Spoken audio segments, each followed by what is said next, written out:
Okie dokie. Welcome. Hello. Greetings. Another episode of Tacos, a fishing podcast. I am one of your hosts, Jordan. Also, Nate is here with us this evening, and we are very excited. We've been talking to this fella on text forever. Just a super cool dude. His name is Heath Murphy. We are going to do some serious, some in-depth bass boat conversation.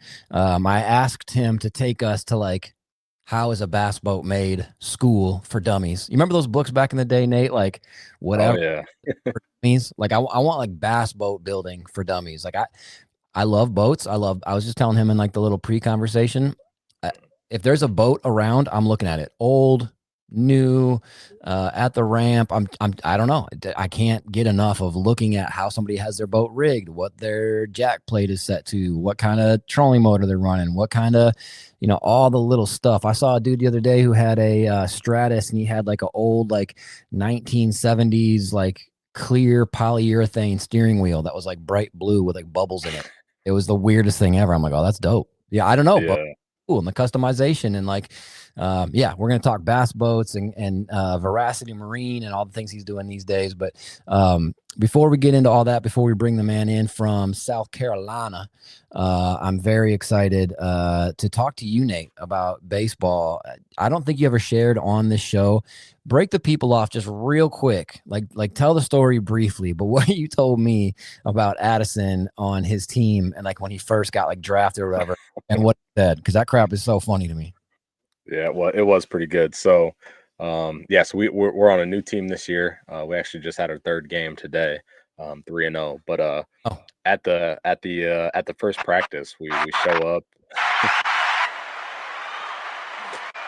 Yeah, we show up, and the kids break off and they start playing catch and doing this and that. And I text my wife almost immediately, and I'm like, oh man, this might be a rough season. Yeah, I was like, it's not looking great, 15 minutes into this practice. But we, have had a few good practices, and kids started figuring out, what was going on and, where things went. And kind of prior to, I guess, leaving the first practice, Addison, he's kind of like walking out of, past the dugout, shaking his head, and he like looks up at me, and I look over at him, and he's like, I don't know, I guess I'm gonna have to be the best one on the team this year. And how old is Addison now? He's 7. Just spit hard truth. Like and I said, I guess I got to carry the weight, put him on the shoulder. Said, I don't want to do it, but somebody's got to. So, and he is, right? You said he hit a home run, he hit a triple tonight. Yeah, he's absolutely balling. The progress he's made, and from last year to this year is incredible. It's so fun to watch. Yeah, heck yeah, that's awesome. Well, congrats on the start. And I just thought that was such a funny little story of how stuff works.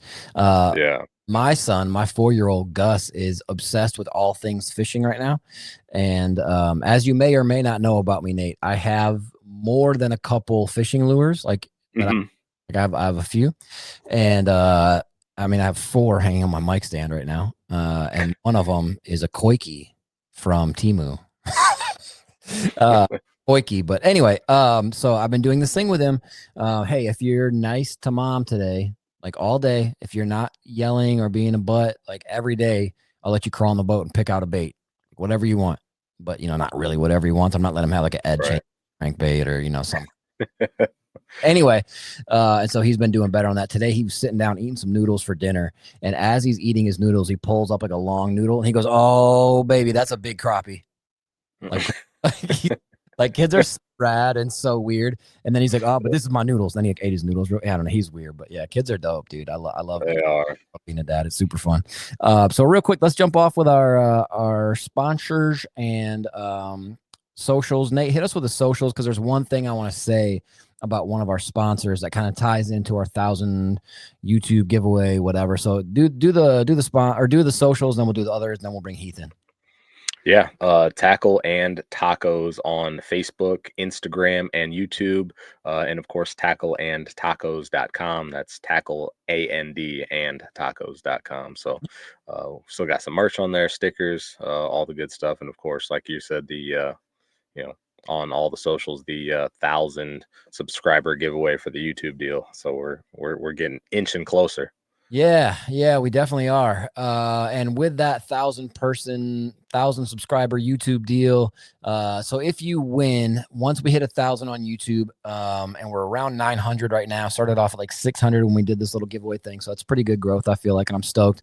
But you're going to get a Grizzly cooler with a custom Gator Step mat with our logo and our other sponsor, Moldy's Marine logo in it. A Denali rod, a Shimano reel, and then we're going to absolutely like fill up the cooler. Oh, Loophole sunglasses, a pair of brand new Loophole sunglasses, and then we're gonna fill up the cooler with like some really, really dope baits. My baits, Nate's baits, and then also one of our other sponsors, Northland Insurance Services. Brian Beebe gave us a ton of baits to throw in there, so it's gonna be dope. And here's the specificity that I wanted to bring up. I was talking to Scott Estes, who is the owner of Denali Rods, and I told him about the giveaway because initially what I was planning on doing was just, they supply us with rods, and I was just going to grab one of ours and throw it in a rod tube and ship it off. And I talked to Scott about it, and he was like, yeah, just let the winner, whoever it is, just get them in contact and we'll just give them, they can pick out a rod from the website. And then that way they can wow. That way they can get what they need instead of just like, oh, I got a 7-foot medium heavy. I already have 15 of these, whatever. So the only thing off limits is the new DLE or the Android series, but everything else is up for grabs. So like the Lithium Pro series, those are $250 rods. If you want to get specific with some like crazy, jig head minnow shake and deal, you can get one of like the super long pool noodle medium light like walleye rods that they have. The Gunner series is off the charts dope. If it was me, if I was in your shoes and you won, I'd pick a Lithium Pro because there's just a ton of different models and they are such good rods. But you do what you do, and you get to pick out what you want, which I think is pretty dope, right?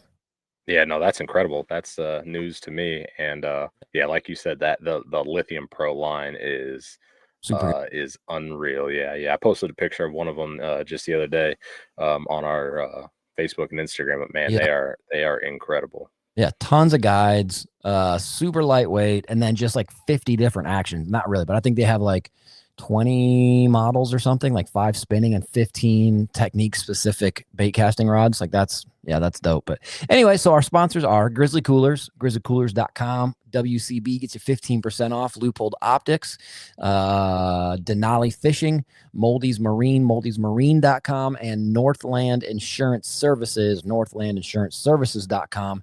Support the sponsors who support us because it's, kind of a cool win-win on both sides. Other than that, you want to bring the fella in? You ready to talk some boat stuff, Nate? Absolutely. Yeah, I can't wait. Let's get after. Oh, one real quick thing. I am going to put out like a little solo episode, like beginning of next week, just doing like a before and after for my first solo derby of the year. But it's real funny. The before, I pre-fished on this little lake I've never been to. And you know how sometimes like it seems like the universe is trying to throw you off your game. So Yeah. I was all prepped and ready. Look it up on Omnia Fishing, on DNR websites, on whatever you can find. And it's a small lake and it's low visibility stained water. Okay. So I'm thinking this time of year, slow rolling a spinnerbait, bright colored jerk baits, maybe even like some like hot colored off some mega bass, like fire tiger blade baits, whatever. And I get out there and it is gin clear, crystal clear water, like drinking water, and which is fine. But when your brain is kind of spun one direction, then it's like, oh shoot. And then I get on the water, and about 10 minutes in, my live scope starts shutting off. Like it's saying that it's not reading the black box, which I've already kind of diagnosed some things. I'm going to try and figure it out. But there's just all these things like going against me to not work out. And like legitimately, I don't know if you ever do this where like your own words are like used against you. I started sort of hearing in my head my own annoying voice saying positivity is worth the effort. Like, don't spin out. Don't get all negative. Like, because I even text my wife. I text Lola and I was like, dude, I don't even know how to fish without live scope, which is so dramatic and not true, whatever. But I'm just so used to looking at live scope, even if I'm not like looking at fish, but seeing what's out in front of the boat, seeing if there's anything under a dock lighting up or where a drop off might be, whatever. And like, it was almost kind of cool to not have live scope. And I ended up catching them really good. Wacky rigging, Nico rigging, free rigging under docks, which is weird with the water temps only being like 55 degrees, jerk baiting out on like staging areas. But anyway, I'm going to do an episode about that, but positivity, worth the effort. It actually works. If you actually stop and don't spin out, don't freak out, like calm the frick down. Like you got this. It actually, things come together a lot better. You know what I'm saying? As the kids say, you had to lock in. I had to. I was ready to for flip, sure. dude. I was ready to flip. Completely different water than I was all prepped for. So I'm sitting there right before I even launch. I'm in the and it was one of those notoriously shallow launches where like you basically have to back the truck up to the front wheels to get the boat off the trailer. And I'm by myself. So like right out of the gates, like I'm getting wet, like taking my socks and shoes off to like get it off the trailer. And like, yeah, it was interesting. But yeah, I found some fish. I don't know that I'll win anything, but I'm pumped to fish. So, all right. On that note, let's bring the fella in. Like I said, really excited to talk to this dude about all things bass boat. With no further ado, welcome to the stage, Mr. Heath Murphy. What up, Heath? What's up, guys? Hey. I feel like I've got like 20 things I want to talk about before we even get to boats based on what you were just saying. Talk about it. Let's go. Yeah. So the Denali rods, man, what new on my radar? I'm kind of a rod snob, not in like an expensive rod way, but like has to be just the right action. I fish pretty much braid to leader on everything, and it's hard to find a rod that's not too stiff. Yeah. Or not too, lacks too much backbone. Mm-hmm. So I'm always looking for new options, and especially if people have a lot of variation in their blanks and kind of the taper. So what's the backstory on Denali? Yeah, so Denali was started, when was it, Nate? Like 2010 or something? It's been around a while. Yeah. It was like, I think it was 08 or 09 is kind of when it really, really got going, or kind of when they, I guess, kind of started getting rods in the market and people's hands pretty heavy. So so it started by a fella named Scott Estes. He's got, I don't know how many series. If you go to the website denalifishing.com, I don't know how many series of rods they have, but the cool thing is they run everything from entry-level rods to like $400 or $500 rods, and then a lot of them, like we were talking about the Lithium Pro series, they have just a ton of different actions, like you're talking about taper and all that on the rod. Because I was just talking to a fella actually at the ramp at that derby that I ended up pre-fishing for. We were talking about how medium heavy isn't medium heavy, because like a medium heavy 7'6" crankbait rod, depending not even just on moderate or fast or whatever, but even just the taper of it, like the thickness of it, like down where it meets the rod handle. That'd be like medium, 7'6" medium heavy crankbait rod is going to look, feel, respond way different than like a 7'4" medium heavy that you could use for flipping a jig or something. And so, it's not just, all rods are not the same, even within the same brand. But yeah, we could throw you a rod or two or something and get you. No, I'm not worried about that. I recently, not to dilute your brand message here, but I picked up a, what was it?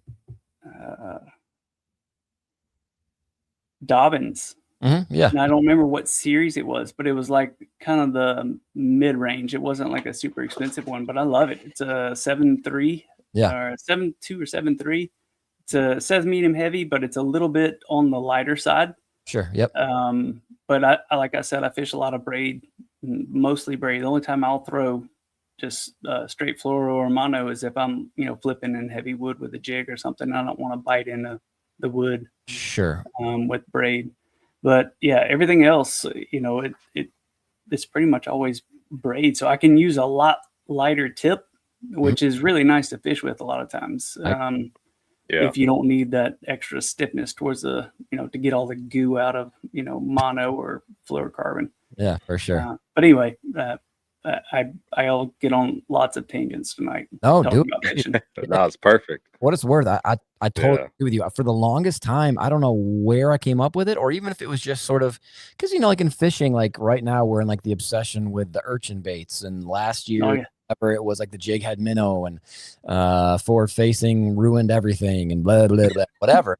But like, I feel like we go through sort of like phases in fishing, but I remember in the day when I first started learning how to pitch and flip, I feel like everybody was using like either a heavy or an extra heavy rod or whatever. And now like I probably have 5 or 6 extra heavy rods that I don't use anymore. I do use them, but really it's more if I'm like punching or getting into something. Right. Yeah, exactly. But if I'm just throwing a jig, it's like a medium heavy with like an extra fast tip or something. Yeah, it's isn't it funny though how like you're saying like having a little bit more play on the tip of the rod or whatever. It's completely true. It feels better. You feel like you can feel like you can get sensation better down to your hands. And yeah, but back in the day, it was like give me a pool cue with like 4 eyelets on it, and you know what I mean, that was it. Old broomstick. Yeah. That was it, the whooping stick. But yeah, anyway, Denali makes great rods and a lot like Dobyns, because I know a lot of people who love Dobyns stuff. And real popular around here. Yeah, one of the things. It was my first Dobyns rod, so I don't have any experience with them per se. Everything else could be junk. I don't know, but I really like them. And the people who fish them are crazy about them, like crazy. Like our buddy Rich, who has this podcast called Hella Bass, he's like a Dobyns guy through and through, forwards, backwards, and sideways. And Dobyns, like Denali, they also like super stand behind their rods. So if you have issues, that's nice. Yeah, it's not like pulling teeth. Like on all the, I have some Denali rods here. You probably wouldn't be able to see it anyway, but all the tags say lifetime warranty on them, which is pretty rad, because I feel like a lot of companies that used to be lifetime warranty, I'm not going to say some names, but I can think of some now. 3-year, 2-year warranty, whatever. And I get it. Like, it's got to be so hard on a company to warranty a rod that some dude stepped on from 11 years ago or whatever. But like, you know, if you stand behind it, stand behind it. And so that's something I like about Dobyns and Denali. But I was going to say another thing they have in common too is I think they're still, like, both those companies are still family owned. I know Denali for sure is, it's not a conglomerate, not a big, big umbrella company the big umbrella company that owns them or anything. So when you're, having issues or need to talk to somebody about a rod, like you get to talk to the people that build them. So awesome. Yeah, Heath, I'm a vintage fishing guy too. Like, it's like my favorite thing. Like, even like on my little podcast, dude, I have all these old baits like sitting around, this old moss and just whatever. But I was looking at, it kind of makes me sad. I was looking at one of my old like 1980s bass fishing magazines, like the old Abu Garcia advertisements and stuff. And now to know, like, now they're just kind of in with like that other conglomerate fishing and Abu Wick and all. I don't know. It's not hate or whatever, but it just kind of stinks, honestly. I've got an old red 5000C that's got the little bitty handle with the pearl knobs on it. Yeah, it was my grandfather's that I've rebuilt, and it's on a shelf. Okay, you don't use it? No. I wouldn't think so, but I have something similar to that. I have one from my grandpa. I have an old like bamboo looking St. Croix that's like, I think it's like a 5.5 foot rod, and it was a muskie rod, and it is the goofiest looking thing. I mean, thinking about fishing for a muskie with a 5'6" rod, zero bend, and he's got that old Dacron line on there, like that old black looking, like it goes when you pull on the line for like the I've thought about fishing with it, but I'm like, I can't risk happening to it though. You know what I mean? Yeah, it's not worth it. The line almost sounds like a zipper. Yeah, it does. Awful, but it's kind of cool too. So, Heath, let me just start off, just jump in, ask you some questions, man. Number one. Yeah, fire off. Yeah, thank you for jumping on the show and for putting up with me bugging you forever to finally line this thing up. But yeah, we're stoked to talk to you. And really, the connection here came from our buddies at Team Marine in La Crosse, like Andy and Jordan and those guys down there.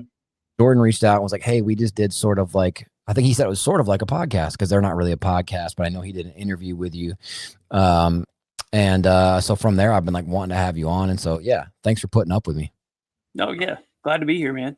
Yeah, heck yeah. So give us a little bit of a rundown on who you are as a human being, as vague, as specific, whatever, right, wrong, rules, whatever. How'd you get into like the outdoor space, fishing? What's some of your background look like, brother? Yeah. So talking about me is probably my kryptonite. But I'll go for it.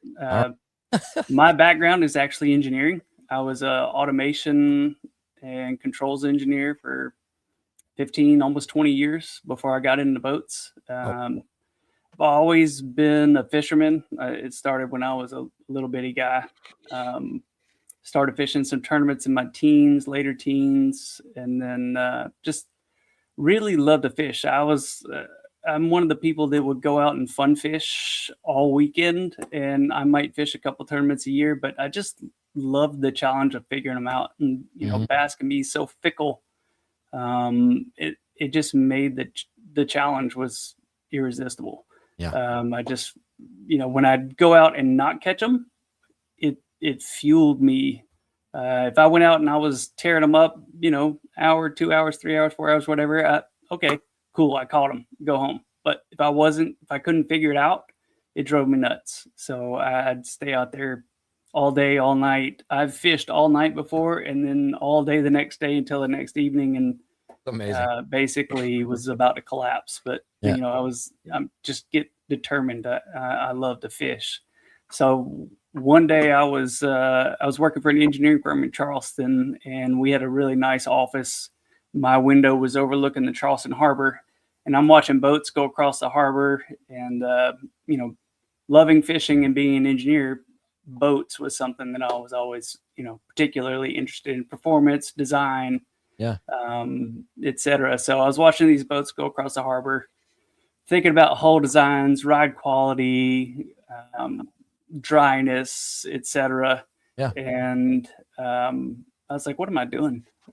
You get one life to live, and I feel like I'm a firm believer in the pie in the sky dream that a lot of people have, that if you love what you do, you never work a day in your life. Kind of mentality. And I need to figure out a way to do something that's more in line with my passions, and boats, fishing, something that I love to do, that I can pour my passion into. Because usually if somebody's passionate about something, they will be good at it. Even if they're not immediately, their passion will drive them to go to lengths that other people don't. So they tend to be better at something at some point,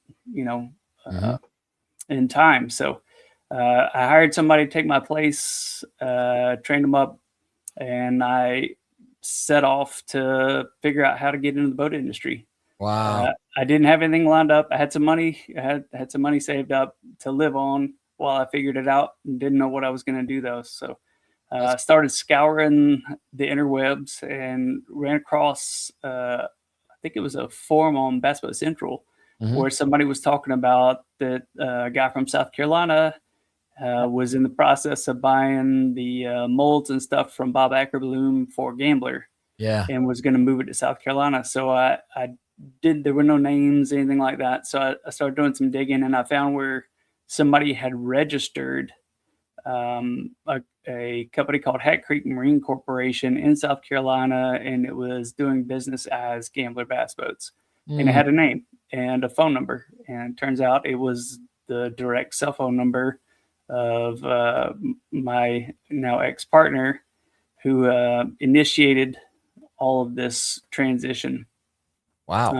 And essentially bought the molds and stuff from Bob. So reached out to him, left a message, no response. Gave it 3 or 4 days, left another message, no response. Gave it another week, called back, and no response. And then probably 4th, 5th, 6th time, something trying to establish, he finally answered the phone. I think he recognized the number, because he was very disgruntled when he answered. Did he really? He was like, just very impatient, had no interest in whatever the conversation was. But wow. I wasn't taking no for an answer. I'd reached out to all the other boat companies, and kind of like the rods we were talking about, I'm a little bit of a snob when it comes to boats too. I like something that's unique, something that's just kind of a different flavor of the same thing that's out there. It doesn't really excite me. I like somebody who's doing like something different. So obviously, the Gambler hulls kind of fit that bill. But anyway, so I told him, look, I don't need a bunch of your time. I just wanted to talk to you about Gambler. He said, I'm not hiring. It's going to be X number of months or something. He's like, I'm busy. I'm trying to finish up these 2 demo boats. And I was like, wait, you're working on 2 boats right now? And then he's like, yeah, I'm trying to get them done. He had something he was trying to get, like a photo shoot or something. He was trying to get them done for. And I was like, well, what time are you going to start working tomorrow? He's like, about 8:30. I was like, I'll be there. I'll bring my tools. And he's like, well, I'm not hiring. I was like, I don't care. I was like, I'll come help you finish the 2 boats. Wow. No questions asked. You don't owe me a have penny. any experience in it, right? What's that? You didn't really have any experience in doing that yet. He was doing like final assembly stuff. So basically there was carpet in the boat and that was it. There's no steering wheel, no gauges, no electronics. Okay. So stuff. The lids weren't even bolted to the boat. It was a lot of finished stuff. So that kind of stuff I've done a ton of. Sure. One form or another. I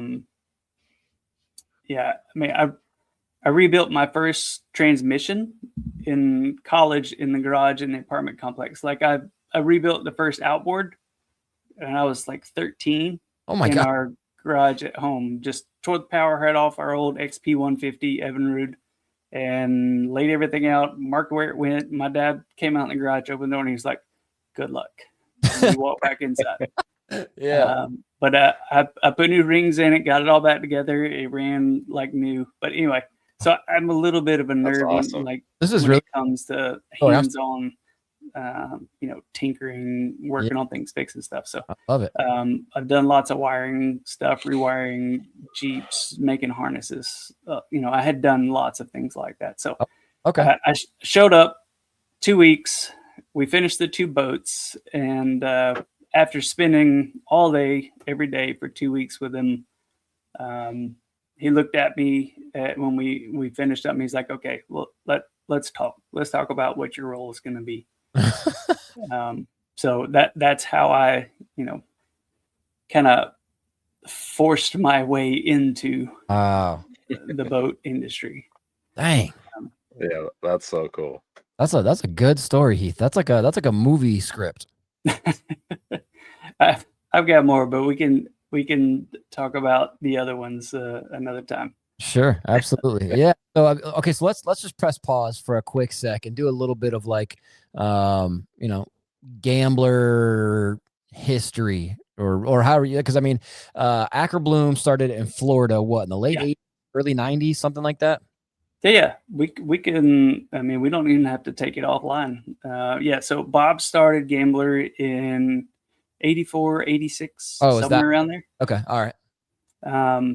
And he really hit it off. So Bob's background was in racing. It wasn't in bass fishing or fishing boats. It was in performance boats. He worked with Hearst and some other companies. They built some tunnel hole stuff, and he had very much cut his teeth in performance hulls, so to speak. Yeah. And obviously, back in the mid 80s, bass boats looked more like floating bathtubs than what they look like today. Yeah. So when Bob kind of introduced the Gambler with the sleek consoles and et cetera, it was way different than everything else. Yeah. So they really stood out, and obviously that's really what kind of gave him the boost and the success that they did right out of the gate. Yeah. Okay. Yeah, just being that much different than everything else. Yep. Yeah. So like, I would assume most people who are listening to our podcast are bass people like we are, and they know what a Gambler looks like. If you don't, you should definitely press pause on this or whatever and go look. Gambler, this sounds dumb. When I say this, I feel like it sounds dumb, but maybe it's not. But they look fast. Do you know what I'm saying? And I know that doesn't sound very intelligent, but they just look fast. They look like an absolute rocket. They look sleek, and the way the windshield's real low, but like tapered back. And do you know what I'm saying? Do you agree, or am I just a knucklehead? I do, especially in the context of when they kind of that whole look came about, because that like I was saying, that's when bass boats didn't look anything like what they look today. Yeah. Now I also think that he rode that wave a long time, and a lot of the styling cues got pretty dated. Okay. But at 100%, they in the context of when they launched, they were just way ahead aesthetically to anything else on the market. Yep. And do you think that's why? So you would agree with this, right, Nate? And we tried to have one of our sponsors, Moldy's Marine, owned by a fellow named Jeremy Moldrum. He's the one who asked me about that guy that you said you know pretty well. Yeah. Who kind of, he said that that guy who's Snooks, who's friends with Jeremy, kind of taught Jeremy a lot of stuff about fiberglass and working on boats and whatever. He's from Arkansas or somewhere, right? Yeah. Yeah, so I know Jeremy would know this, but I think you would too, right? Like Nate, gamblers are almost like a cult following. Like the people who are into gamblers are into gamblers. You know what I'm saying? Without a doubt. Yeah. Somewhere else. You know what I mean? And do you think that like that different vibe, is that what created it? Yes. Yeah. And even though I think the situation has evolved, it's still why there's a cult following. Yeah, there still is. If you have something that looks so much different than everything else out there, you're going to have a 50-50 split. There's going to be a ton of people that love it and a ton of people that hate it. Yeah. But if you're doing something different, there's always going to be someone that it appeals to. You know? Yeah. That makes sense. And do you? For sure. So I don't know. I love bass boats. I love hull design. I love like setup and like their pad to prop stuff and the way like, you know, maybe a deck, like I have a Legend V20. So, you know, airship landing type of giant battleship front deck that you could, you know, have a picnic table on, or do you have something like a Bullet that you can get like 3 rods in the front deck, but it's going to fly across the water. And then there's like I feel like I get so interested in like the design of boats. Can you walk us through a little bit? And again, I don't want you to say anything that's like a trade secret or something like that, but what is it about a gambler hull, weight, whatever? Why, again, dumb question, but why are gamblers so dang fast? So first off, I don't have any experience with a lot of the older gambler hulls. Okay. So what we were building was built off the Sterling hulls. Do you guys know anything about Sterling? Yeah. So Sterling was the same dude who started Gambler, right? But he only did like super small number of them or something. Yeah, and I think the whole calling them a Sterling thing was like a business move to had something to do with the fact that he was not building, you know, full scale production of these boats. So it was like he started this little side thing. I don't know all the details, and I don't want to make any assumptions, but he changed the name essentially. So Gambler was rocking and rolling up till the mid to late 2000s. And then when the housing market tanked, the bass boat market did too. And Bob, being a really brilliant boat builder and businessman, kind of saw the writing on the wall, and he really put all his eggs in the saltwater basket. So he started Blackwood, Shearwater, Sterling, Flats boats. And I don't know if you're familiar with the Blackwood or the Shearwater, but they're gorgeous. They're phenomenal boats. Okay. But they took off like wildfire, and he realized, hey, I'm making twice the profit margin on these saltwater boats. Sure. Right. We're at maximum capacity. Why would I even fool with building bass boats? Yeah. But at the same time, he had been developing this new hull that became the Sterling, but it was basically the next evolution of Gambler. 30 years, however many years of learning the hard way on this and that and making improvements, and he finally took all of that and put it all into a brand new hull, and that was the Sterling. Okay. And so the plant's at max capacity making saltwater boats. He's got this brand new, unheard of bass boat that only a few of the faithful customers that knew he'd been working on it, they lived local, whatever, knew Bob really well. They knew about it, and they call him back, hey, Bob, I want one of these boats. It'll be 6 months, 8 months, it'll be a year, whatever. We'll just kind of work it into production, and you get it when you get it. And they give him the money. So they were all between, I think Bob was making, I don't know, don't quote me on this, but it was somewhere in the 2000s, mid to late 2000s. He was making like 350 gamblers a year. Okay. And from 2009 to 2019, when we got the molds from him, there were 86 Sterlings made total. Wow, I did not know the number was that small. Yeah, that's crazy. Yeah. Wow. Yeah. So the Sterling hulls are very unknown because there's very few. Like, most people have never seen one. Most people have never heard of it. Very, very few people have ever ridden in one. Mm-hmm. So nobody really knows anything about them. So that's the hulls I'm familiar with. That's the molds that we bought. And part of the asset purchase was a brand new 20'7" version of the Sterling. So they essentially cut 14 inches out of the middle of the boat, pulled it together, made a smaller boat. So then there were 2 models. Okay. So if you ever watch any of the YouTube videos that I made, like testing, we had a white 20'7" test boat. And it was a test boat because we didn't have all the wrinkles ironed out of all the final assembly stuff. The consoles didn't fit great. It was just, we didn't really put a lot of heat on it or pressure to move them, because we knew it was going to be a lot of work to get them together, and then we have to make some adjustments on the lids and things like that. So, sure. So those boats were different than the prior year Gamblers. Like I said, this was a brand new hull. So I can't speak to what made I don't know. I know the Gamblers have always been quick, and that has to do with the pad. Yeah. But what carried over into the new boats was some of the characteristics of the pad. But what changed was the pad got wider, which made the dead rise steeper. And it made them ride really good, in addition to being faster than average. And we're not talking,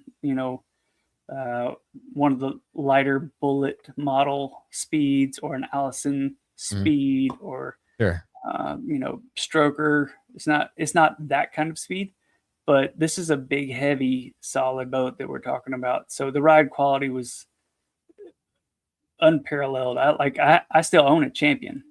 And it doesn't touch as far as ride quality and dryness and rough water. The Champion doesn't come close to my Champion. At least it's a 202, so it's a little bit smaller boat, but it doesn't come anywhere close to the speed of the Gamblers or the ride quality. Did you communicate that sentiment to Andy by any chance from Team Marine? Oh yeah, he'll die. Andy, we've talked lots of Champion. Yeah. He's obsessed. I'm surprised he didn't try and he's a big 203 guy. He is. Yeah, he loves the 203 and Suzuki's. The things he loves, he is very openly and vocal. But on the Gambler, you're talking about. You're still talking what, mid high 80s? I mean, they were not slow boats. Mid 80s, low to mid 80s on the 21.9, like the Sterling hull, and then the newer 20'7" was like 83 to 85 with a 250 stock 250. Yeah, that's moving. I mean, honestly, that's scooting. Yeah. Yeah, I mean, that's also loaded. So with stuff. Whenever I tested, I always put either shot bags or tackle or stuff to simulate weight in the boat. So it was like real world. Apples to apples.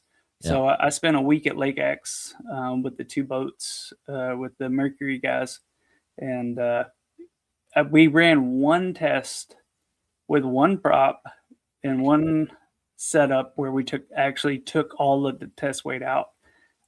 So full test weight, the 21.9 boat was like, I think it was 4,023 pounds, which is on the heavy side. It is heavy for most cases. But I mean, the boat was running 82, 83. Yeah, that's pretty good. Yeah. And when we took the weight out, it was 92, 91, something like that. Good.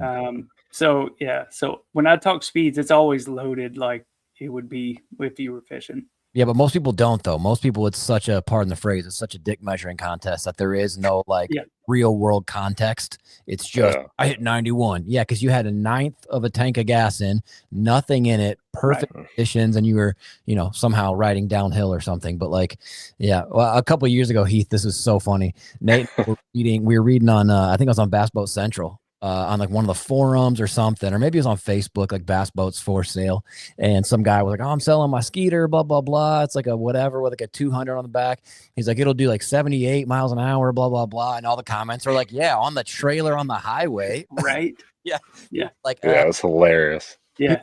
So wrapped up in the speed thing. It's just crazy. And obviously, if you can have a fishable platform, a boat that runs well, keeps it dry, and you get speed, well, then that's just, the best of all the worlds. But golly, people get so caught up in that nonsense. Let me ask you this, and this is, again, maybe a stupid question, but when you're talking like those 90-mile-an-hour speeds with the boat not loaded down, was she walking pretty heavy or no?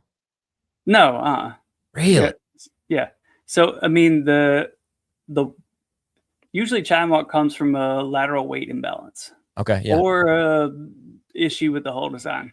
It's not inherent to speed. Now, you do have to drive a boat, especially a boat. What usually makes boats one hull faster than the other, like if you just wait for weight, it's how skinny the boat will get as you pick up speed. So how much lift you're getting from the keel. Yep. So like a flat pad is going to generate more lift. It's going to get the boat up a little bit higher at the same speed, which means, when you've got a V hull, the higher the boat's getting, the narrower it's getting. So at a certain point, you've got all this weight and the wind, all the prop walk, all the stuff's trying to tip the boat over. So you got to drive it. Now, that's different than chine walk. Sure. Okay. Chine, I say it is, but if you just don't do anything and it goes over and it hits a chine, the edge of the boat on one side and it bounces back over, that's chine walk. But really, anytime you get in a performance boat, it's going to get up, it's going to get dry, so it's higher out of the water, and you're going to have to, just like riding a bicycle, you're going to have to balance it up there because everything's trying to knock it off. And if you don't have this big wide base platform to stabilize it, you have to do it with the steering wheel. Mm-hmm. Yeah. That's a good way to put it. Yeah, probably the best explanation I've ever heard of chine walk in my entire life. Because I don't know if we've told the story in the podcast. I cannot remember that dude's name. We used to fish against Nate. He had that old Stratus with like a super old Yamaha on the back. That old black dude. What's his name? Do you remember? Yeah, Dennis. Yeah. Old Stratus, Heath, and we would be moving in Nate's Champion. I don't know what we would do. He had a 200 on the back of that Champ, wasn't it? Yeah, I'd do about 65 with about both 65 of us in it. And Dennis would go by us like we were in reverse, and he would just be walking. But not walking, but driving through it. Just driving. Yeah. He's not driving through it. He's just keeping it happy. He was. That's all it is. Right in the groove. You could see it was rhythmic. It was just like it was, very like natural. It wasn't like he was stressing. He was just kind of through it. And so, you could barely, like, you could hear him flying, but so much of that boat was out of the water. You know what I mean? Like just oh man, it was fun to watch. But like you said, he had seat time. He got used to how to drive it. Or our buddy Cole, Champlain kid, who had that. What did he have? A Blazer, right, Nate?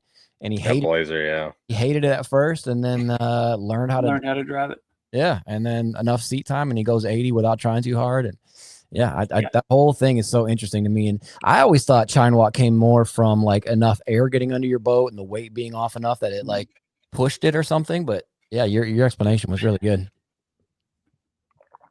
You're not entirely wrong, but yeah, it's really just because everything, the air is trying to push it, wind, the prop torque, any weight imbalance in the boat, any hull geometry that's not even, nothing's perfect in the real world. So there's always going to be something trying to knock you off balance. And you just got to use the steering wheel to stand you up. Yeah. If it starts going over one way, you just steer the wheel to use the thrust to stand you back up. If it starts going, and that's where that comes from. Yeah, old Dennis, he had it down. Yeah, he's the man. Sounds like it. Yeah, and I actually made a video about chine walking, driving. It's on YouTube if you guys ever want to see it. But I did like slow-mo, and you can see the boat start to do something, and then you can see my hands and see the boat react. So you should check it out. Yeah, I'll have to get the link. We'll put it on socials or something, because that's something I think. Because just to be vulnerable with you. I was gonna say, I wonder if I watched it, because when I got my Phoenix, like when I first got it, that thing would walk on me at like 62 miles an hour, like instantly. And now I can run it, 77, no problem, and it won't, walk a lick. So I wonder if I watched that one already. You might have. I almost ate a seagull. So if you remember, if that rings a bell. Yeah. Okay. Yeah. So you did that one, right? And then you had another gambler one, right, Heath, where you were testing out like a prop that you had, tuned up, worked on, whatever, and you almost hit something like a pelican or something in the water. Yeah, I don't know. This seems to be something I've been blessed with. That's what you do. You take out birds. Projectiles at 85 miles an hour. Yeah, it's hard to move too. So what I was going to say, to be the vulnerable thing, I had a 99 Triton TR21 It came with a 225 Optimax, and I ended up swapping it out for a newer 2015 Merc 250 Pro XS. It was rated to 250 is what the transom was rated up to on the little Coast Guard tag. And so I'm like, yeah, give her all the beans, you know. And on the 225, it would not walk like at all, like it just wouldn't. And then I get to the 250, and it was like, and again, I should have known, but it was my first bass boat, and I didn't know 100%. It was like a completely different creature. You know what I'm saying? And then when it would start walking, I would just either trim down or ease out of it. Whatever. I didn't have it in me at first, man. Like my little beehole would get tight. You know, it's scary when you're easing towards 70 miles an hour and your boat starts rocking and you're not super well versed. You know what I'm saying? Like, what advice would you give somebody who was in my shoes? Because after a while, I just like manned up, pretended like I stood up when I peed, and then learned how to drive through it. And then it was like Nate said, it's almost second nature. You don't even really realize you're doing it. You're just driving. But what advice would you give to somebody who's experiencing some walk, and how to attack it, how to fix it, how to whatever? Yeah. So the first thing is to make sure that you got your weight distribution good in the boat. Yeah. So I would grab a big bubble level, like you use in construction, set it across the front deck. When you're sitting at the steering wheel, just sitting still, what's it say? I mean, are you lifting real bad one way or the other? And then once you get it pretty good, sitting still, get it to 30 miles an hour, 40 miles an hour, and check it again. Or have somebody, bring somebody with you that's just going to change things a little bit. But, you also want to be safe. But just see, because sometimes as you get going, the boat is less stable because it's not as wide. So you may see more of that. So essentially get it as well balanced side to side as you can. And then once you've done all you can that way, just ease up to it. If you start getting uncomfortable, just ease out of throttle, slow it down. Boat will get wider as you slow down. It'll stabilize, and then ease back up, and realize that your steering input can balance the boat. So just start trying to feel that timing. And then when you start to feel the timing, it'll start clicking, and it'll become muscle memory, and you'll pick it up. But you definitely don't want to try to. I cringe when I hear people say drive through it. Yeah. Because depending on what hole you're in, that could be a really bad idea.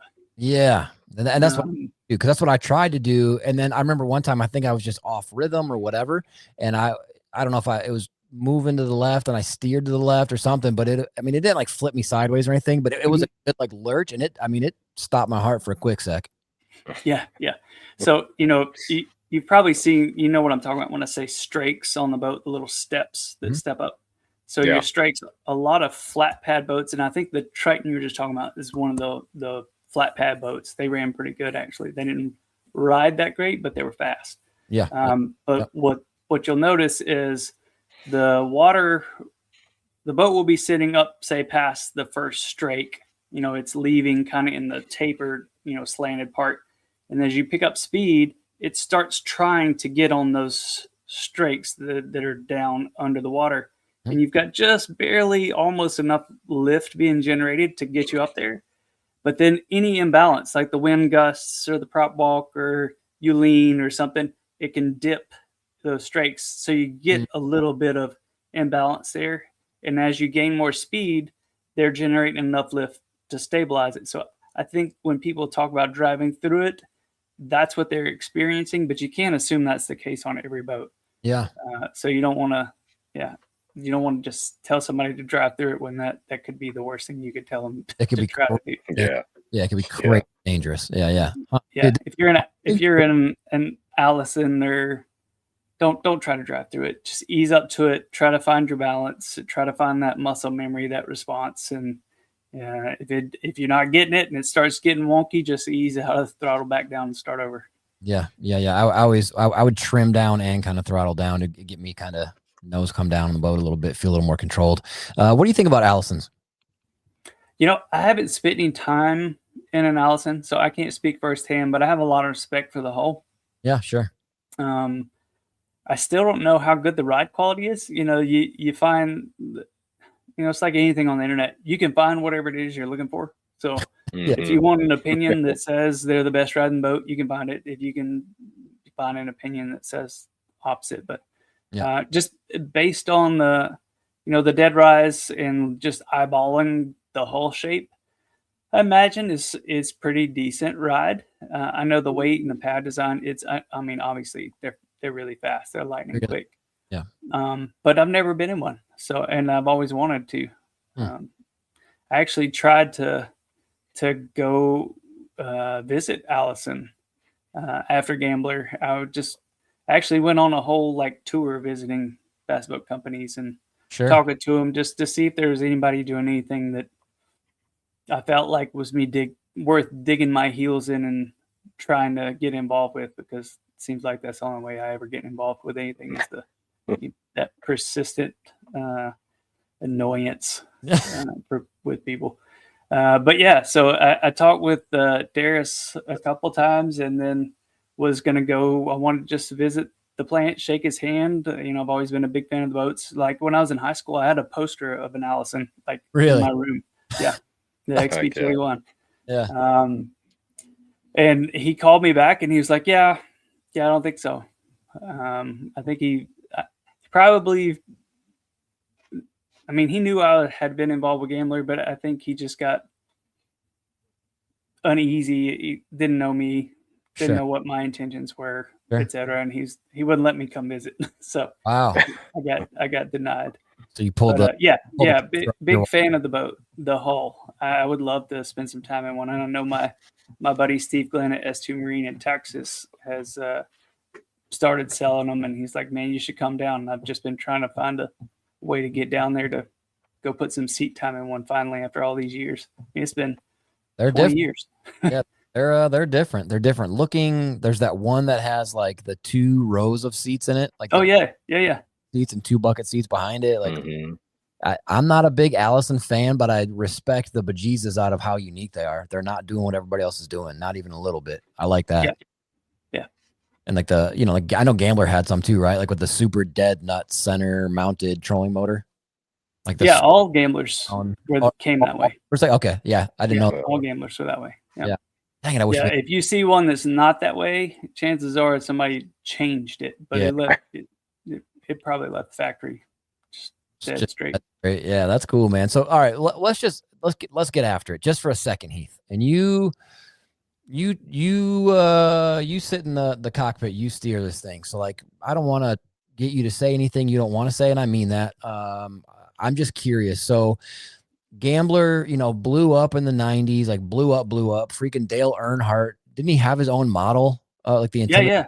The whole series. The Intimidators. I mean, honestly, at that time, you couldn't have got a more Gambler boat spokesperson than Dale. No, for sure. Like his whole style, everything about it, hot rods and fast and unique and not doing what everybody else is doing. I mean, it was huge. And then it was whatever it was, like you said, in 1918. When was it that the Sterling or Gambler hulls or whatever were bought? Is that what it was around that time frame? Yeah, 19's when Hat Creek bought the molds. But okay, and then nowadays, I think by and large, most people think that Gambler's not really doing stuff anymore, but then they still kind of have a website. Can you just walk us through a little bit of what happened from your experience? Not throwing anybody under the bus, no bad talk. That's not just kind of what happened with Gambler. Where is it from your perspective? What can you tell us? Yeah. So building boats is not a super easy thing to do. It's a complicated process. Yeah. It's pretty sensitive. It's easy to screw stuff up, especially when we start getting into bass boats with gel coat and metal flake, polyflake, all that stuff. It takes a lot of skill to do that stuff consistently. And, I had no boat building, hands-on building experience. Neither did my partner. So it was more complex than we expected. We were underfunded to start with. We got hit with COVID at the same time. Yeah. Right. We were trying to start the business in an area that didn't have an existing workforce, marine boat manufacturing. There are some places kind of, 30 miles, 60 miles away that have people who have built boats, but most of them are saltwater boats. Nobody knew anything about doing, metal flake and clear gel or, pinstripe, stripes on boats. It was all, everybody had done solid white, solid aqua, teal, blue, whatever saltwater boats are. Yeah. So we didn't have a workforce to pull from, and it's just like everything was stacked against us, just right out of the rip. Now, we tried to pivot and adjust and kind of tighten everything up, and it was just too little, too late. So we did everything we could, but at the end of the day, it wasn't enough. It just wasn't enough. Okay. Yeah, that's a good sign. There's a lot of people. One thing I can get into, a lot of people are upset. They put deposit money down, stuff like that. I can assure you that none of that went into anyone else's pocket. It was spent on materials to try to get the boats finished for people. There have been a lot of people who have taken a harsh stance because my ex-partner doesn't always have he can be brash.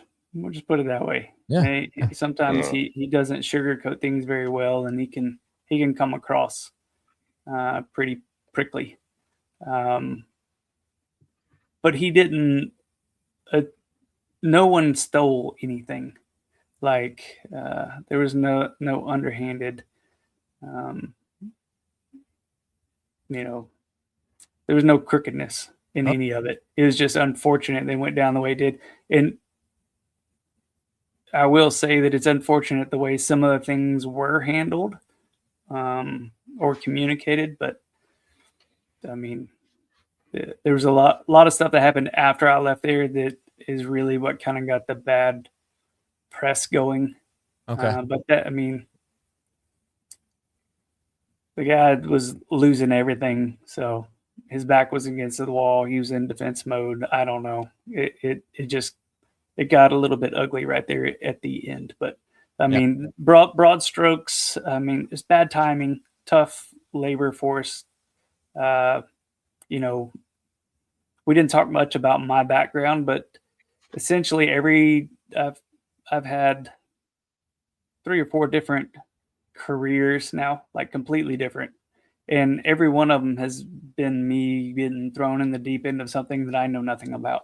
Yeah. So I was pretty comfortable, especially since I love boats. And, it was effortless for me to, spend hours and hours figuring out how this, the whole lamination stuff worked and really digging in and doing the extra to get up to speed.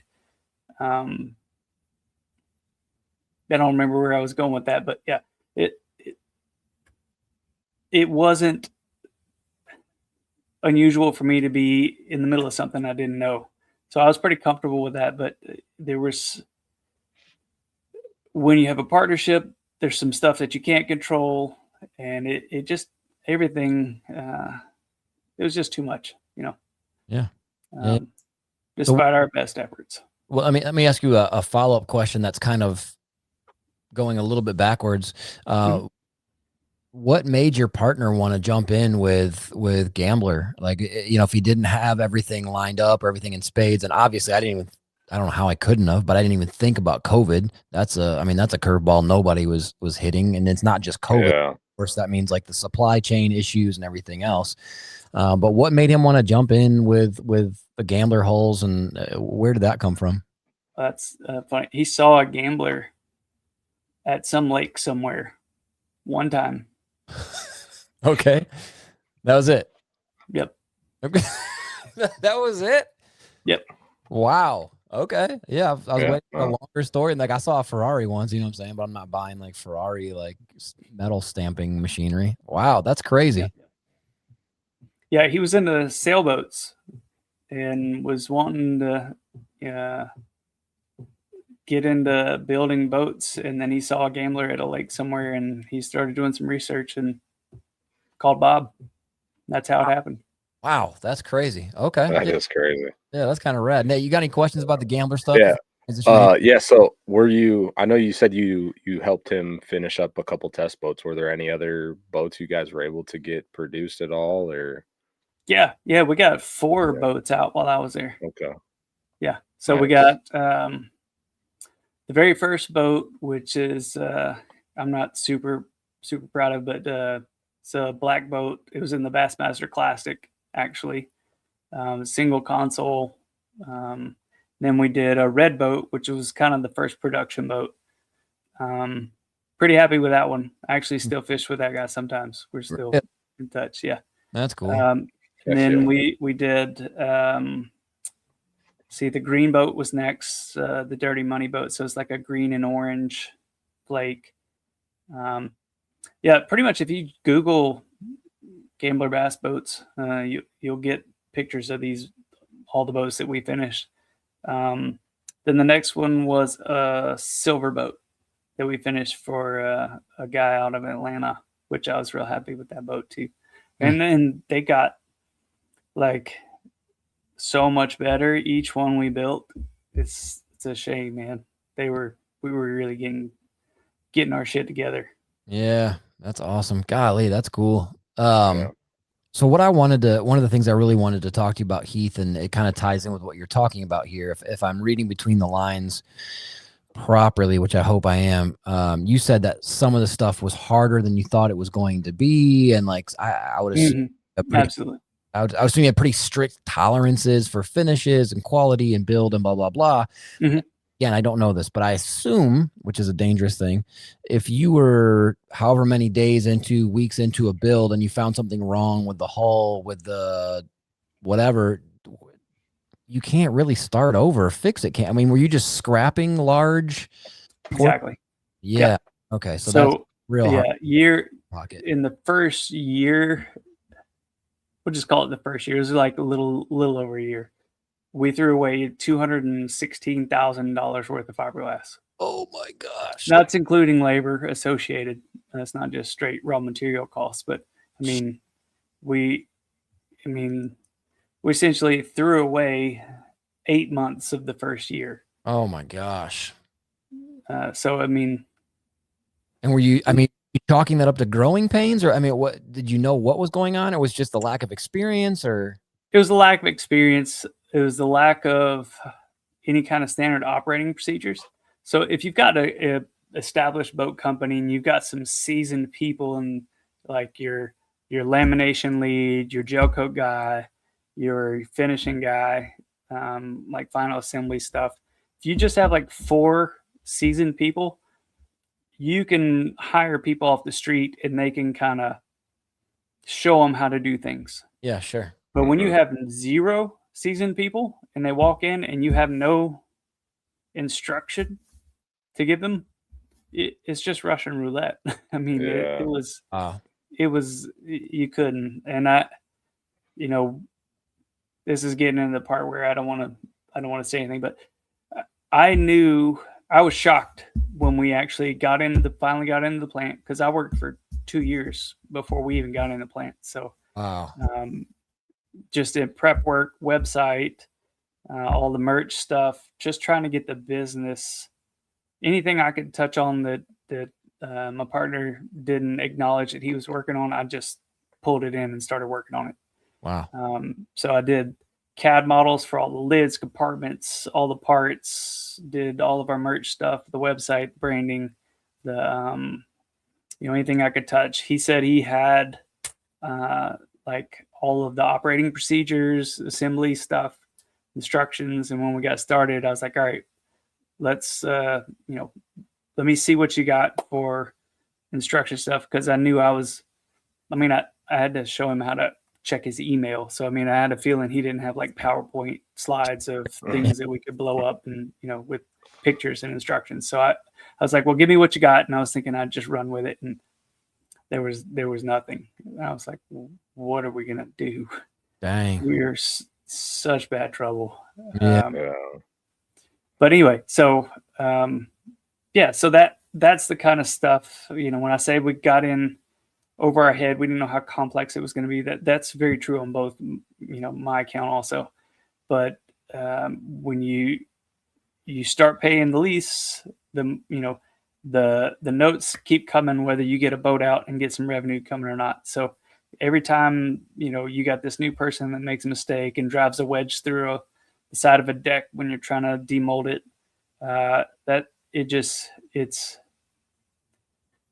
it's irreparable damage. Yeah. When those kind of mistakes get made. So yeah. When nobody knows what they're doing and there's no instruction, that's going to happen. Yeah. I mean, what other route is there other than F it up and then, okay, well, I don't want to do that again. Like mess it up and then make that mess again. Yeah. I mean, there's no other real way to learn.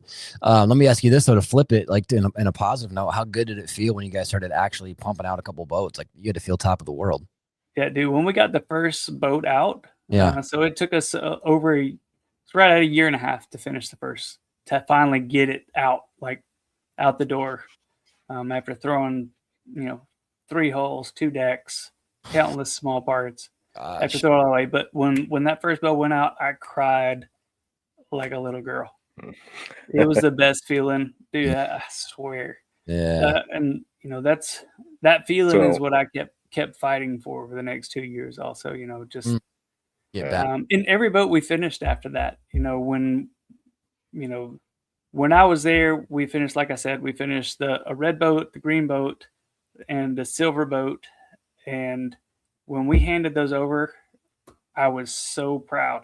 Heck just hand the keys over, let them poke through every compartment, crawl over every detail, and just to watch their face and just be like, wow, this is different. This is, like nothing, no boat I've ever had. That was, the best feeling. Yeah, I love that. Yeah, that's awesome for sure. So you said the black boat was it in the Classic? Did somebody fish out of it, or was it just at the expo? KJ Queen fished out of that boat. No, okay, in the Classic, that's awesome. Really? That's cool. And the only reason I'm not as proud of that boat is because it was built under duress, like big time duress. Yeah. I spent 2.5 weeks literally in the warehouse working on that boat. Me, my partner, and 2 other people were working shifts around the clock, sleeping at the warehouse to get it done in time. And we finished it the night he had to leave to be there the next morning. Oh my gosh. Are you serious? Yep. So obviously it was the first one. We built it, under fire like that. We didn't even get a chance to really water test it. So I went down to Florida with them and spent the next 4 days working on the thing because this lever was backwards or this fitting was leaking. Or it was just not good. So that's why I say I'm not super proud of that boat. Yeah, that's it. That's it right there. Yep. That's the night we finished it. Is it really? Mm-hmm. Oh, that's awesome. Gosh. That's so awesome. Can we just take a quick second, though, and look at that thing? Like that, buddy. It looks incredible. Yeah. Like you're talking about how like you didn't really know what you were doing or not know what you were doing, but you had to figure it out like School of Hard Knocks. That thing looks freaking bananas. Gosh. Yeah, I got lots of pictures of it. It was a gorgeous boat. Yeah, it looks beautiful. I think the black is so sick. I love the front deck because it's a fast boat, but it's got a fishable big front deck with big storage. The seats look dope. I mean, dude, that thing looks nasty. That is, I'm not mad at that boat. No, I have lots of pictures of it too. Yeah, I bet you do, man. That's really cool. Sorry. You were talking about if you flip back to that picture again and you just look in the background around it, you just see chaos. Yeah, I saw that on the table. You can see. Yeah. Yeah. So if in your brain the ends did not justify the means because you had like a meltdown in your brain trying to get this thing done. Yeah, it's just so I'm a perfectionist and I'm real particular about anything that my name goes on. Sure. So this one sticks in my craw because I didn't get a chance to polish it like on the inside. And all the wiring wasn't all nice, neat, perfect, straight, it just was. It's not like the other boats that we put out. I mean, from here, From here, it looks pretty freaking great. Yeah. And even if you went, if anybody else looked inside the boat, under the dash, inside the consoles, they wouldn't think twice about it. But I'm just particular. Yeah, you're anal and you do things to a high level. Another word for anal, right, is just excellence. Like you just do things well. Like some people are, oh, he's picky. He's not picky. He's got a high standard that he's going to go for. I just want the stuff that I do to be better than anybody else's. I like bar none. Heck yeah.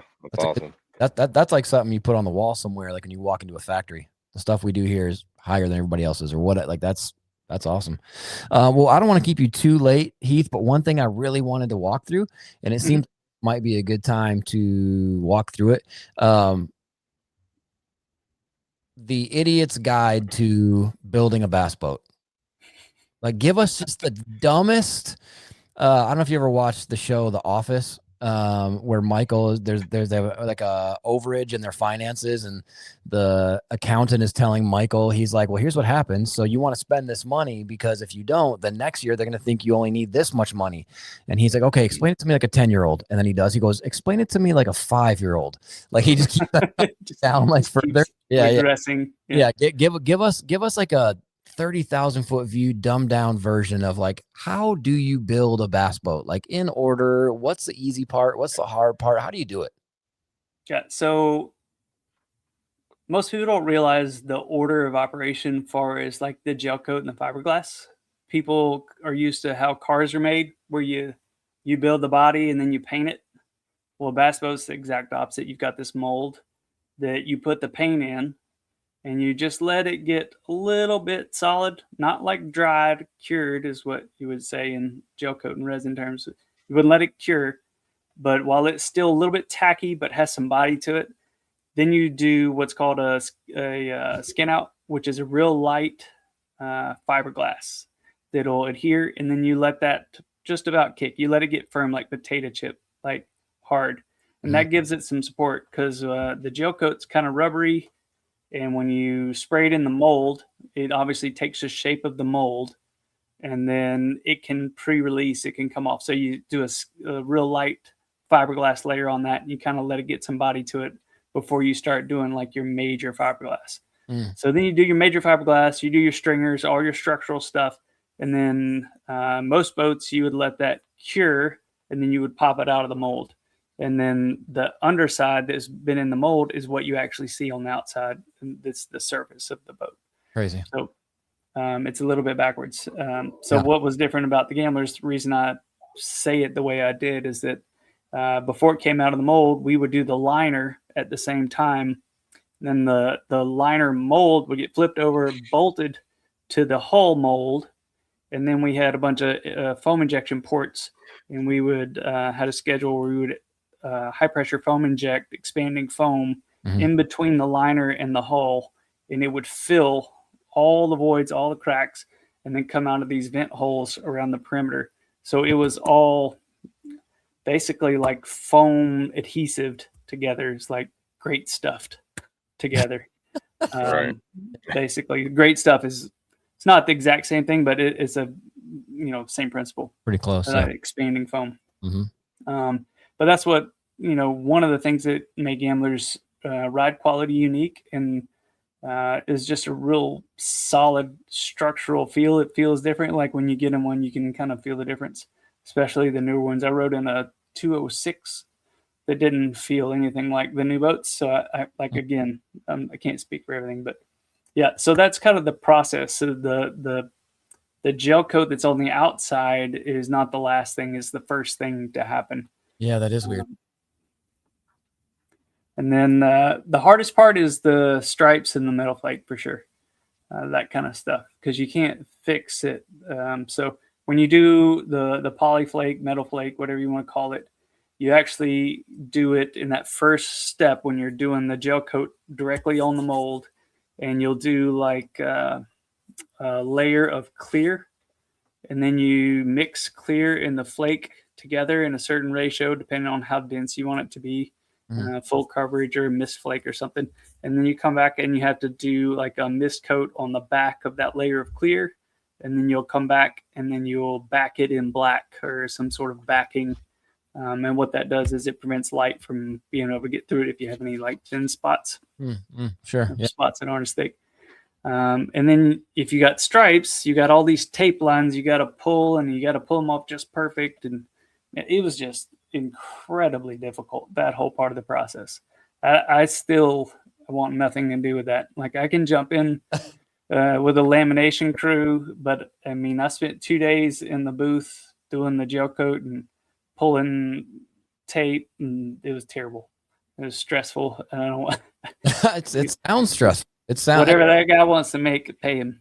Yeah. If he can do that. Yeah. It sounds like there's a lot of opportunities to F it up. Yeah, there really are. It's a delicate process. And I mean, honestly, when you get into the bass boats with the, the stripes and all the details and all this stuff, people complain about the price, but the labor, I mean, it takes a very special set of skills to do that. Yeah. And I mean, that costs money, and you can't find people with an education or a degree. It's all trade knowledge. Experience. Yeah. So I mean, it's tough to find. Yeah. Okay. Yeah. How long one of the questions I had was when you said you waited for, after you did like the first kind of initial, what you said backwards, like with the gel coat and the whatever, and you had to let it cure, how long does it take for it to cure? And I mean, are you like, can you heat it up to speed up the cure? Or do you have to let it just sit, or what does that look like?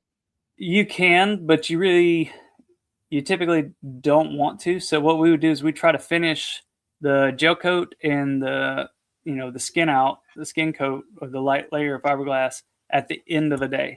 And we would let it sit overnight, and then we'd come in and hit the major lamination first thing the next morning. Okay.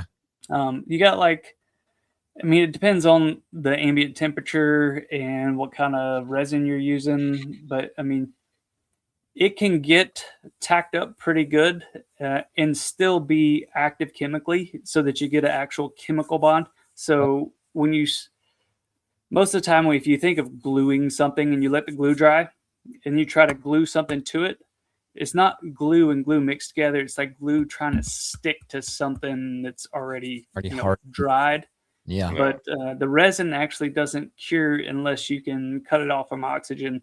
So, when we finish the skin out and it's just, the resin and wet fiberglass basically in the air, it doesn't actually fully cure until it gets, basically suffocated, or, you cut off the oxygen from it. Mm-hmm. So you can get a good chemical bond within 48 hours, or again, it depends on the resin and the temperature. But yeah, so we would let it sit overnight, and then the major lamination usually would get done within 48 hours on a particular part. So maybe, start to finish 48 hours on the hull and the liner and the deck, and then you start putting them together. Wow. Gosh. And the fact that you were learning this all as you went, like on the fly. Yeah. Sounds horrible. Yeah. That sounds it was tough. Nightmare. And there was like 4 of us. So, I mean, it wasn't like we had a plant full of people that, who've done this for 30 years and a little trick. And I'm sure there's so many little tricks and wrong ways to do stuff. And there's probably 1,000 wrong ways and one right way. Oh, that's hard. I don't know that I ever found the exact right way, but sure. I mean, I know on 4 of them we got damn close. It was good. Yeah, that's sweet, man. My favorite thing by far so far that you've talked about is crying when that first boat went out. Like, you know what I mean? It's true, man. Yeah, obviously it was the best feeling. Exactly how you wanted, but you had some incredible moments. I think that's beautiful. Like a rose growing from concrete or whatever they say. Like that's pretty sweet, man. Well, let's you got any other questions for Heath, Nate? I want to ask him one thing about Veracity before we let him roll. But you got any other boat building questions? Oh, the foam, the good stuff, the expand. That's just for buoyancy. Do what now? The expanding foam, like the good stuff or whatever, that's just for buoyancy or what? Yeah, for really it's structural. So like all the floors, the cockpit floor, the bottom of your compartments, and it's a safety thing. Like I've got a picture of a guy who was in an older gambler. He got hit by some speedboat. He was night fishing, and it basically split the front of the boat in two, knocked him out on the floor. And it drove the guy was in the speedboat was intoxicated, so like he didn't notice right away. So he's driving and just pushing the boat backwards underwater, the bass boat. Gosh. And by the time he realized what was going on, the boat was underwater. The guy was like under a console or something, like lodged in the boat. And when he backed off, the boat popped back up and it floated from the rub rail up, was above water. Oh, wow. Indefinitely. And that's just because it was foam filled. It was foam injected. So it's a safety thing too. I don't know if you guys remember the old Ranger commercial where they cut holes in the boat. Cut out, yeah. The cut out all the cutouts. This is the same principle. Yeah. So speaking of, that's cool. But yeah, the one thing I had was like, speaking of Ranger, did you ever get like the urge to like drive through like flipping Arkansas or anything and be like, hey, you guys, you need a job? I know you used to work at Ranger. We're building boats over here, and you come throw some metal flake down for us or anything? Go headhunt some folks. Yeah. No, when I went through Arkansas, it was post gambler. But I went through. I went to God, who all did I went and saw Phoenix. I went and saw Camus. I went and saw Bass Cat. That was where I was at in Arkansas. Thought about going by, what was the other one there in Arkansas, in Mountain Home? Yeah, there's a bunch right there. Yeah. Then I went down. I saw Jim Wells at Ballistic. Oh, dude. Ballistic. I'm a big fan of Ballistic too, by the way. Same. Those are incredible looking boats. Yeah, it's the best glass, hands down, on the planet right now, for sure. What is their thing? There's the vacuum infused glass? Isn't that their? Yeah, and it's like exotics too, man. There's some really high end composite in that boat. Yeah, I won't spill too much. I actually know a lot about that boat. Was it Seth Fighter who was telling us about that, Nate? I think it was. Yeah. He had a feller drop a Ballistic off the forklift, like 6 feet above the cement, like drop on accident, dropped off, like fell in the concrete, and it was like scuffed, and that was it. Like it wasn't exploded, just funk. Yeah, it's the best, definitely the best constructed bass boat on the market right now. Yeah, they're for sure. If I was going to buy a bass boat right now, that's what it'd be. Yeah, they're nasty. They're not cheap, but they are incredible. They are incredible. Incredible looking, even like the way you can customize, like the way the logo is, to the color, to the hinge layout, they're just disgusting. Yeah, they are. Did you guys see the white and tan one he did? White and tan one? I don't think so. It's like a white with like this like saddlewood looking interior. The seats, yeah. I think I did see that. It was nasty. Yeah. It would look so good. Hold on, I'm trying to find it real quick so I can show people what you're talking about. Yeah. Find that one for sure. White tan Ballistic bass boat. Oh, of course it brings up that might be, that's a really low res photo though. It looks like does it have a 300R on the back? Yeah, I don't remember what it had on it. Okay, yeah. The one, I mean, I can find it, but the only photo I can find wouldn't really do any good to put on the podcast. It's super. It's like I'm not in a hurry. Yeah, let me see. I'll show you. I think this is probably it, but there was a feller selling one on Bass Boat Central or bassboatforsale.com for the longest time, and I was so shocked that it didn't sell. It did end up selling, but it took a while. Let's see. Is it this guy? Nope. That's not it? Let me see if I can find it. Yeah, but even that though, gosh dog it, they're just cool looking boats. Kind of like gamblers. They just look fast. They look the part. I don't know. I think they're sweet as crap. That's an interesting story too. The Ballistic, where Jim came. So Jim was a bullet dealer. Oh, okay. Let's see, white, and he kept. This is according to him. He kept reaching out to Bullet and saying, "Hey, my customers want, a wider deck or this or that." And Bullet just was like, "No, we're not going to change." Yeah. And finally he was like, "Well, I just splashed one and made some modifications and changed it up and made a boat, and it was awesome." So does that? He's like, "That's how." And so I just started making them, basically. And I think it's pretty brazen. Like, if you look at when he first came out, he had like this rifling bullet going down the side of the boat, and it was ballistic. Yeah. He didn't even like mince words with the branding. Like yeah. he copied a bullet and made a ballistic, and it's got a rifled bullet going down the side. Like he's like, just I told you so. Yeah, and he put a middle finger on the logo too. Yeah, exactly. But no, it's an awesome boat. I honestly, I'm a huge fan of the ballistics. Yeah, they're killing. I don't know if you heard the story of like Seth Fighter and who else was it? Lee Livesey, you know, Livesey. Yeah, there's a bunch of controversy over the Lee thing, and I don't know anything about that detail. Thing, right? And again, we're not going to get negative, but like both Lee and Seth, who had like contracts with Ballistic or whatever, and like didn't end up really getting fulfilled. Neither one of them have a bad word to say about Ballistic. Like that. To me, that says something about the dude, Jim Wells, as a human, and how good the boats were. Like they understood that these are pretty like, what's that stupid word hipsters use? Bespoke. You know, like they're pretty handmade, like pretty like one at a time. These are not, you know, Hondas getting pumped out in a factory like 50 a day. That's crazy to me. Like if I was on a company and they couldn't fulfill my contract that I had, and I'd be like, oh, F that company. And they didn't have a bad word to say about them. Like that. To me, that says it all, right? Yep. Yeah. All right. Well, let's transition out of the talk thing. Tell us a little bit, Heath, before we let you go. And I'm sorry we're kind of going a little bit long here, but this has been awesome talking to you, man. You've taken us to bass boat building school and how to drive. No, well, not drive through. We don't want to say that word. How to really drive a boat properly, and where Chine Walk comes from, and you know, it's been awesome, man. I really had fun. I really appreciate talking to you. Tell us a bit about Veracity Marine and what you're doing now.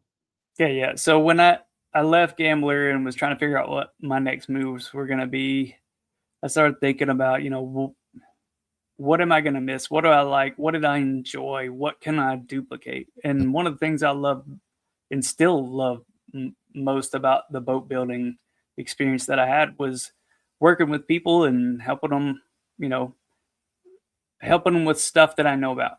Yeah. You know, I picked out every nut, bolt, part, piece that went on the Gamblers we built, and it took me a ton of combing through stuff. I would order stuff and it would come in and be like, this is junk, and I'd throw it out.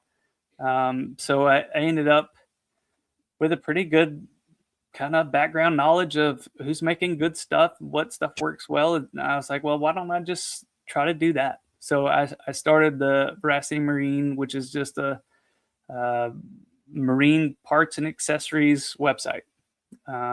Just something that I could stay a little bit connected with the boat business, help people as much as I could, and just kind of scratch that itch. Yeah. And it's stuff that, like you said, to kind of put a bow on it, stuff that you actually believe in. You're not just selling every brand on the market. Well, there's a lot of stuff on there that I haven't used, I'll be honest, but I tried to go through and pick the things that either I knew firsthand or I was familiar enough with the brand to have confidence in it, or that there was something unique about it that made me feel like it was worth sticking my neck out for. Because like I said, anything that I'm associated with, I tend to take pretty seriously. Yeah. Who can I ask real quick, as a guy? I know you don't really know me, but I'm the head of marketing for a home builder here in Wisconsin, and I'm always looking at brands, logos, video. What that logo is dope. The VM kind of really dope. Yeah, like just the V on the top and like the bar. Who developed your logo for you? So I was sitting, it was about 3 or 4 o'clock in the afternoon when I decided I was going to do this approach to the business. It's like, well, I need a business name, need a logo, and it just came to me. By 6 o'clock I was done and had the site started. So okay. Yeah, no, everything is getting after it. Part of the reason that it probably hasn't grown more than it has is because I'm the only one that's been involved with any part of it. So I built the site, set up my distributor relationships, and just did all the logos, branding. Dang. So you did that yourself? Yeah. Oh yeah. Clean. Like in 2 hours. Clean. No, it's really good, like legitimately. And I'm not the dude. Like if it's not good, I'd be like, oh, it's cool you did a logo, but I wouldn't say that it was good. It's really good. It's simple. It's like the amalgam of the V and the M, kind of like a modern monogram or something. It's really dope. So there's a little ticker if you're on YouTube right now, going across the bottom, says veracitymarine.com. On Facebook and Instagram, it's at Veracity. And if you're not a scholar, that's Veracity, Vera City, essentially, Veracity, and then Marine, Veracity Marine is how you can find Heath.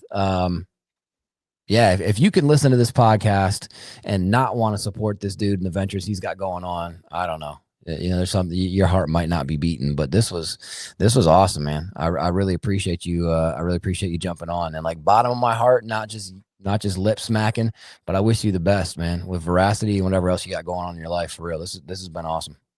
Yeah, well, I certainly appreciate it, man. And I promise you, we just scratched the surface of all the tangents I was prepared to go on. So I enjoyed it equally as well, and I could do it again. Yeah, anytime you want to come back on, brother. We didn't even get to talk about tacos. I know y'all got some dope spots in South Carolina. Oh yeah, got good tacos, man. Okay, we'll have you back, talk tacos. We'll get. We didn't talk about tackle either. Come on. Yeah, I mean we can go off and whatever, but we got work and you're an hour ahead of us. It's like 11 something o'clock there. Late out there, yeah. Yeah, we've been talking about boats. I'm all jacked up now. I'm gonna have to. Oh, dude. It's okay. So one more real quick thing. Before I did this job, I was also a marketing guy for a company in Iowa called Motion Raceworks. We developed race car parts mostly for like LS platform motors, but other stuff too.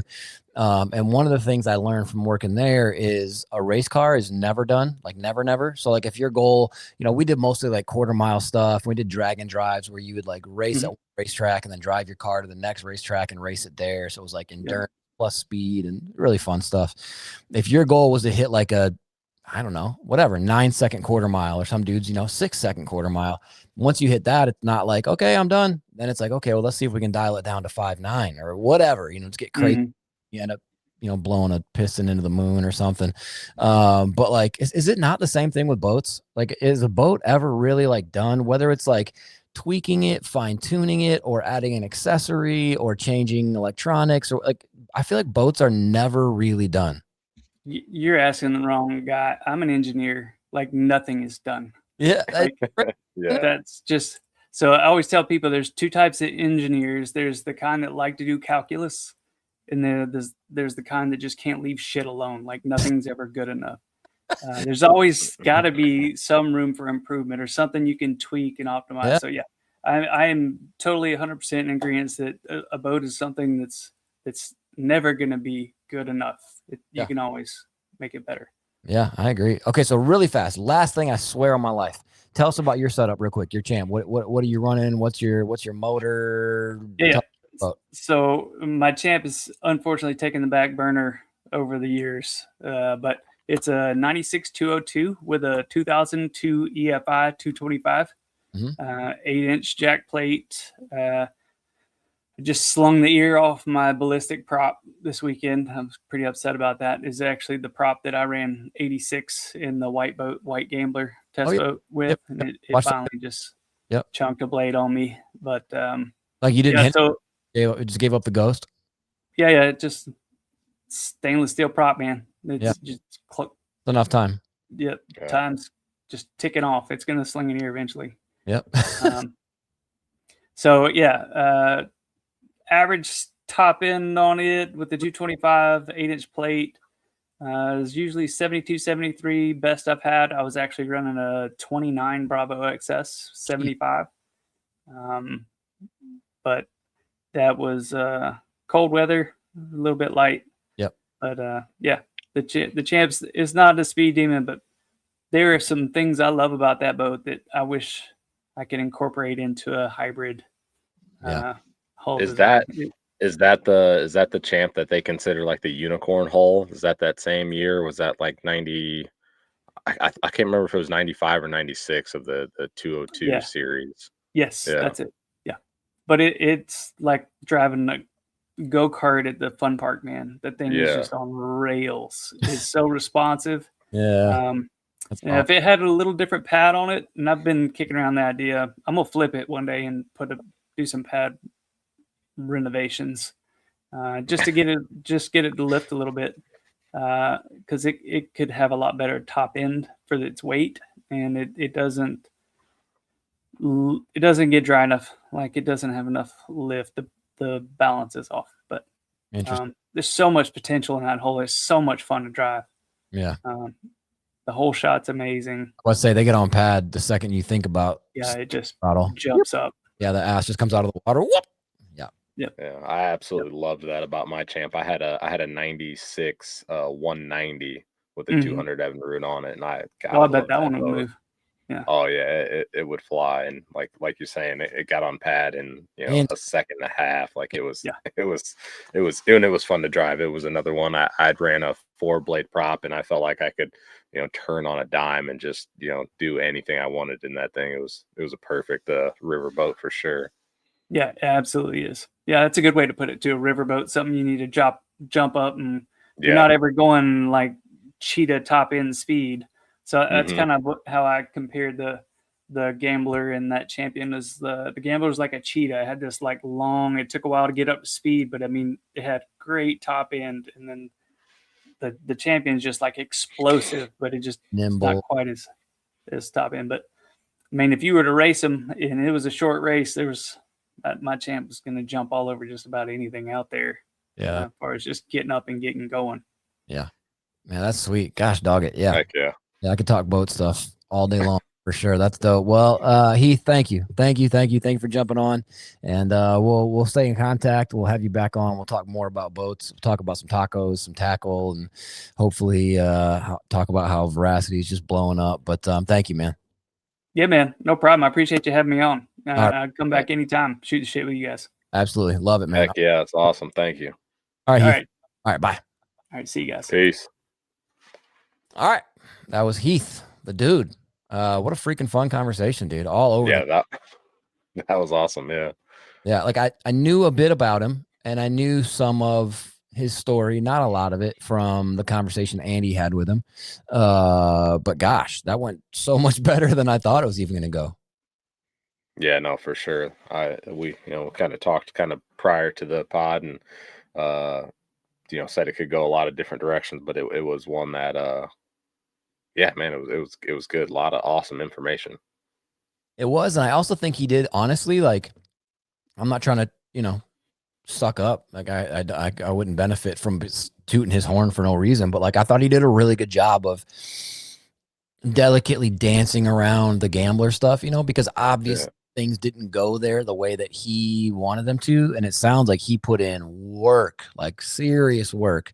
And things just kind of fell apart. And I think in that position, I read this. One of my favorite books ever written is called A Tale of Three Kings. And it's like a book about King David from the Bible, and King Saul, and then who came after King David, his own son Absalom, who tried to overthrow him. But basically the idea of the beginning of the book is it's not really like, I mean, it's biblical, but it's more like a story style of it. And he's talking in the book, it talks about how King Saul starts throwing spears at King David, because King Saul just lost his mind. So he starts throwing spears at David, who is like his right-hand man. And in the book, it's like, so what do you do when somebody throws a spear at you? Obviously you pull it out of the wall and you throw it back at him.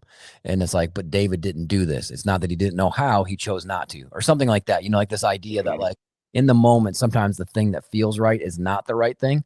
And I think Heath could have, if he wanted to, he probably could have laid some crap completely raw from Gambler. You know what I'm saying? He could have been, they did this wrong and they did that wrong, and I didn't make any money and I worked my butt off, and then, whatever. And he didn't have a plan. Like, it was very like balanced and factual. And I really respect that, because that's not a real easy thing to do, Yeah, no, for sure. That's a, like you said, a delicate, line to walk. And yeah, he did an incredible job. And just the story of like how he, said, I'll be to work tomorrow.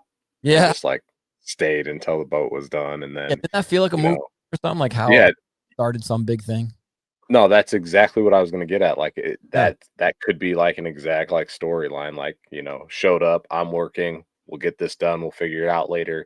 They figure it out later. Then they, work like crazy to put the first, production boat at the Bassmaster Classic, and KJ Queen fished out of it. Like Yeah, it kind of feels like it should have been more of a happy ending than what it actually was. But I just put on the screen, if you're not watching, if you're just listening on for the podcast, if you should jump on to our YouTube channel and watch this one as well. Again, that's at Tackle and Tacos. But that boat is cool looking, man. Oh, heck yeah. I wonder where it's at today. I bet it's still getting fished like crazy. I wonder where it's at too, man. Because the thing is, the one I'll say too, again, to use that goofy phrase again, like bespoke or, however you say it, but just kind of, that handmade, that one-off, that go to a farmer's market and somebody carved something out of wood. It's not something that came out of a factory. You know what I mean? There's something about that stuff that's just built so well. I bet you that puppy's still running up and down somewhere 85 miles an hour. Oh, yeah, for sure. And even, even the console, and I think it's cool. I think it's a really cool looking boat. And yeah, I get the behind the scenes was like a moment of stress for him, but for us to look at it here, it's like, man, that thing's freaking cool looking, dude. I really wish Jeremy could have been on this podcast. He's had multiple gambler boats. He calls them G boats. And I wish he could have been there to talk specificity, especially with his obsessive boat knowledge and whatever. But yeah, what a cool dude. So make sure, please, if you're listening, watching, whatever, please make sure to go to veracitymarine.com, peruse, see if there's something you might want to pick up. Follow him on Facebook, Instagram. We'll be doing that. Veracity, again, VERACITY MARINE, Veracity Marine, and at Veracity Marine. Yeah, what a cool dude. You got anything else you wanna bounce out there, Nate, before we get out of here?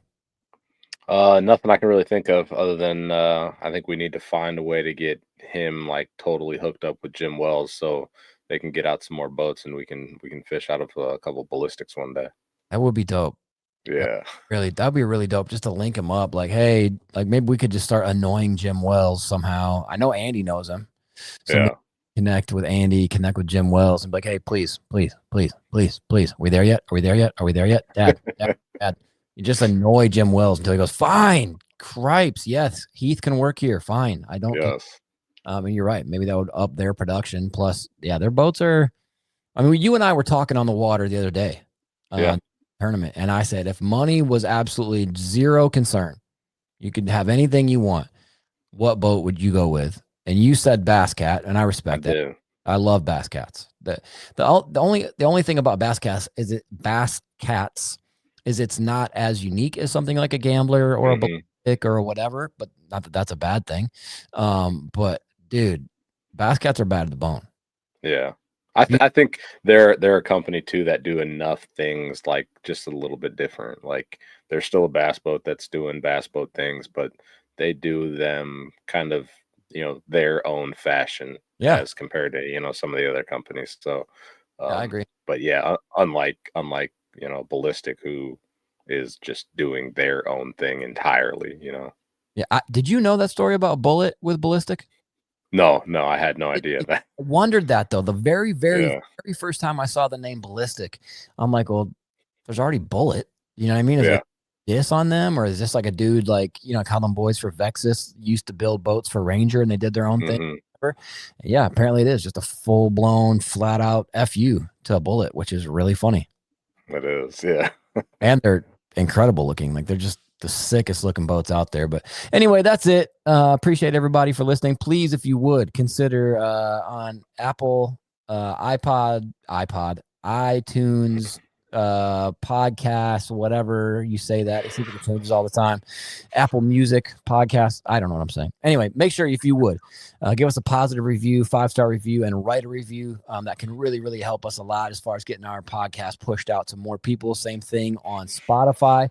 Thank you so much for listening. TackleandTacos.com. And remember, I think Heath was a beautiful illustration of this, really. He could have chose to be so negative and he wasn't. But in life, positivity is always worth the effort. We will catch you on the next one. Peace. Bye-bye.